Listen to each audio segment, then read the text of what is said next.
Pemirsa, diduga akibat arus pendek listrik, sebuah minimarket di Kota Padang ludes terbakar. Api dengan cepat berkobar, meludeskan seluruh bangunan beserta isinya. Kebakaran sempat membuat warga panik.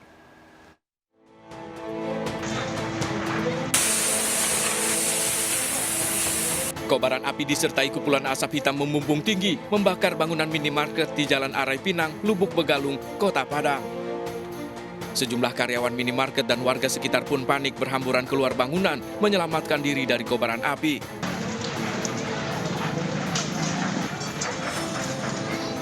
Banyaknya material yang mudah terbakar yang berada di dalam bangunan membuat api dengan cepat merembet dan membesar ke seluruh ruangan bangunan. 6 unit mobil pemadam kebakaran dikerahkan ke lokasi, berhasil memadamkan api 1,5 jam kemudian. Diduga api berasal dari lantai 2 bangunan minimarket yang disebabkan arus pendek listrik. Asal api dari mana Pak di lantai 2 tersebut Pak? Kalau untuk melihat awalnya tadi kita lihat secara kasat mata itu ada di dekat kabel dari meteran ya, yang di atas itu. Nah, kita lihat di situ banyak api di situ, sementara yang lain itu rembetan belum kita lihat. Berarti diduga ada korsleting ya Pak? Ya, mungkin karena penyebab arus pendek. Tak ada korban jiwa dalam kejadian ini, namun kerugian ditaksir mencapai ratusan juta rupiah. Seluruh barang berharga dalam minimarket ludes terbakar. Dari Padang, Sumatera Barat, Budi Sunandar melaporkan. Pemirsa, seorang pria tewas setelah terlibat perkelahian dengan temannya sendiri di Masjid Raya Pinrang, Sulawesi Selatan. Korban yang memiliki utang uang proyek perusahaan tidak terima disebut pencuri oleh pelaku. Perkelahian teras di masjid terekam CCTV.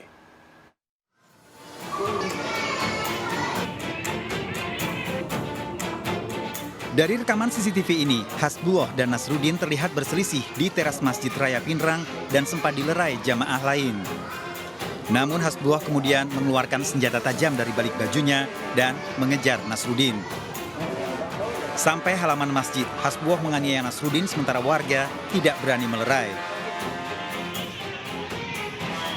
Nasruddin mengalami sejumlah luka dan tewas setelah sempat dilarikan ke rumah sakit Lansirang. Dalam pemeriksaan di kantor polisi, Hasbuloh mengakui merupakan teman lama Nasruddin dan pernah bekerja di perusahaan yang sama. Perselisihan di teras masjid terjadi setelah Hasbuloh menagih utang perusahaan yang dibawa kabur oleh korban. Dan memang jangan kasih ke tetangga sebab badi. Apanya kita tusuk? Seingat saya itu karena saya sudah diingatkan karena dibilang saya pencuri, kayaknya perutnya. Berapa kali kita tusuk? Seingat saya cuma 1 kali. Karena sudah banyak orang tadi waktu kita mau ke mana ada Haji Tahir, ada juga penakam namanya Rukman yang Imam di Solo itu. Berapa hutang tak di sana? Saya sudah kurang paham karena sudah lama dan saya sering bayar. Oh, kayak Utang proyek dulu. Utang proyek Yeah. kan bilang. Hasil penyelidikan polisi, korban memiliki utang uang proyek 15 juta rupiah namun tidak pernah mengembalikan. Sementara senjata tajam yang digunakan memang selalu dibawa pelaku setiap keluar rumah. Dan pada saat itu si korban ini menagih utang terhadap pelaku. Namun pada saat ditagih utang ini terhadap pelaku, terjadilah pertengkaran mulut sehingga pelaku ini emosi karena dengan dikatakan bahwa pencuri. Pelaku masih menjalani pemeriksaan di kantor polisi dan senjata tajam menjadi barang bukti pembunuhan. Dari Pinrang, Sulawesi Selatan, Ihsan Ansari, iNews melaporkan. Tim forensik menggali lokasi temuan jasad korban pembunuhan yang mayatnya ditanam dalam septic tank di Bener Meriah, Aceh. Keluarga dan puluhan orang memadati lokasi penggalian. Jasad dievakuasi ke rumah sakit untuk diotopsi.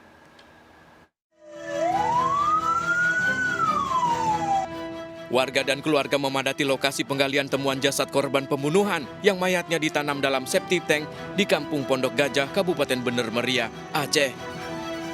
Tim forensik menggali dan menemukan jasad diduga Darwinto Sitohang di kedalaman lebih dari 2 meter untuk diidentifikasi.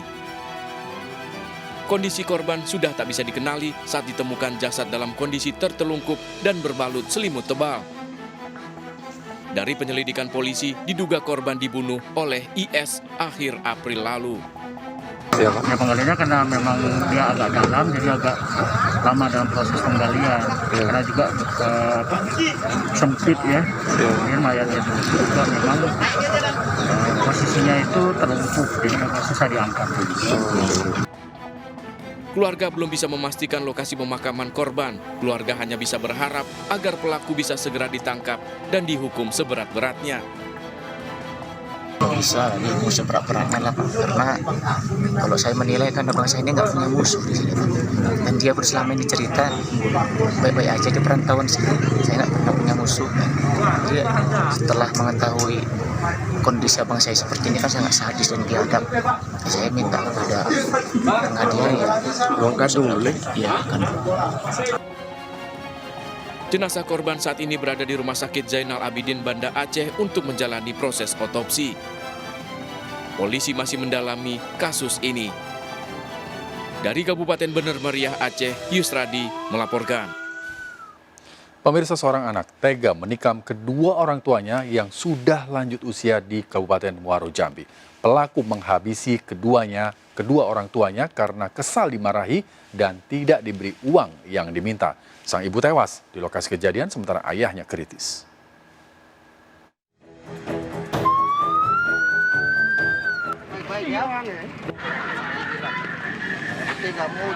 RD, pria 40 tahun warga desa Penyigak Olak, Kecamatan Jualalo, Kabupaten Muaro Jambi, dievakuasi polisi usai dibekuk warga karena tega menganiaya kedua orang tuanya yang sudah lanjut usia. Kejadian sadis ini diketahui warga pada Jumat dini hari setelah kedua orang tuanya memarahi pelaku dan terlibat pertengkaran. Pelaku yang emosi menikam ibu dan ayahnya. Sang ibu tewas di lokasi kejadian sementara ayahnya kritis dilarikan ke rumah sakit. Warga yang terkejut dengan aksi pelaku langsung mengamankannya. Dari keterangan warga, pelaku diketahui telah berulang kali keluar masuk rumah sakit jiwa dan hingga kini masih dalam perawatan.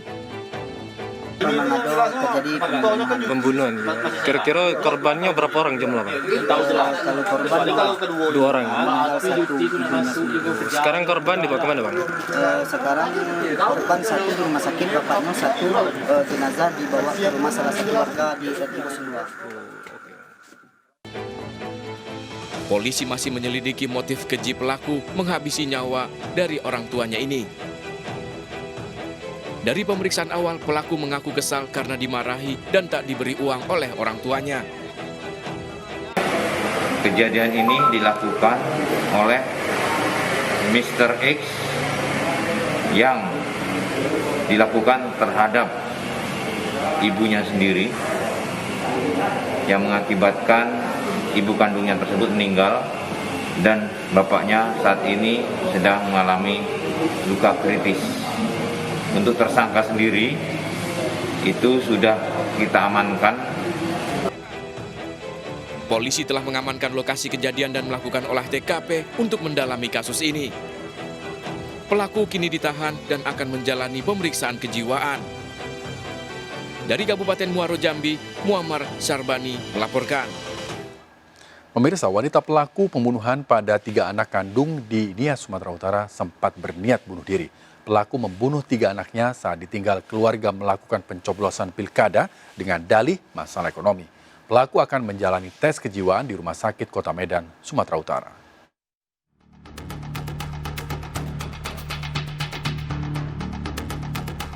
Polisi menangkap ibu rumah tangga ini karena tega membunuh 3 balita anak kandungnya di rumahnya di desa Banua, Nias Utara, Sumatera Utara.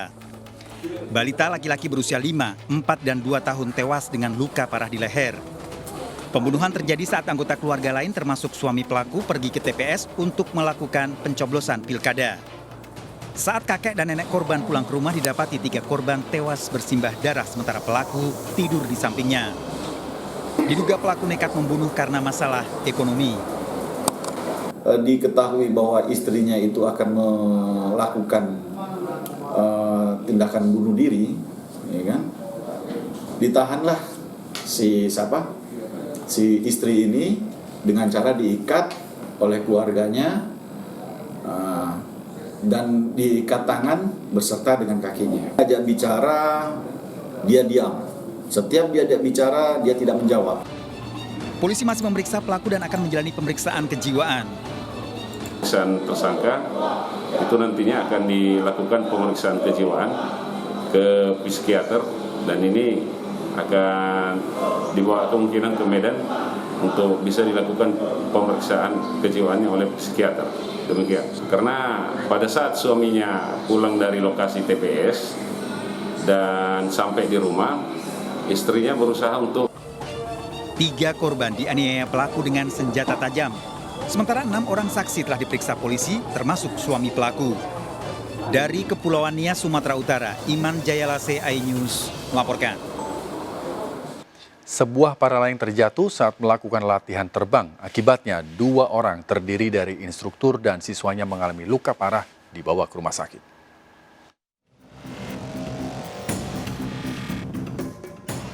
Petugas BPBD Kabupaten Ketapang menyelamatkan 2 orang penumpang para layang yang terjatuh di sebuah rawa di wilayah Tanjung Pura, Kecamatan Muara Pawam, Kabupaten Ketapang, Kalimantan Barat. Petugas menduga para layang terjatuh karena kerusakan mesin serta dihantam angin kencang saat tengah melakukan latihan terbang. Akibatnya seorang instruktur dan siswanya mengalami luka parah, dievakuasi ke rumah sakit untuk mendapat perawatan. 8 ya. Terjadi kecelakaan para layang di desa Sungayawan Kiri, Kecamatan Muara Pawam, Kabupaten Ketapang, Kalimantan Barat. Kecelakaan ini terjadi akibat ketika take off pesawat kekurangan tenaga mungkin untuk mengangkat. Kami juga belum dapat informasi lebih lanjut. Polisi masih menyelidiki penyebab pasti dari kecelakaan para layang ini. Dari Ketapang, Kalimantan Barat, Uun Yuniar melaporkan. Pemirsa, rumah dan kendaraan tim relawan pasangan calon Bupati Luwu Utara, Sulawesi Selatan diserang dan dirusak orang tak dikenal. Pelaku bahkan sampai membakar 2 mobil korban. Diduga perusakan dan pembakaran ini telah direncanakan karena terjadi di 3 lokasi berbeda dalam waktu bersamaan.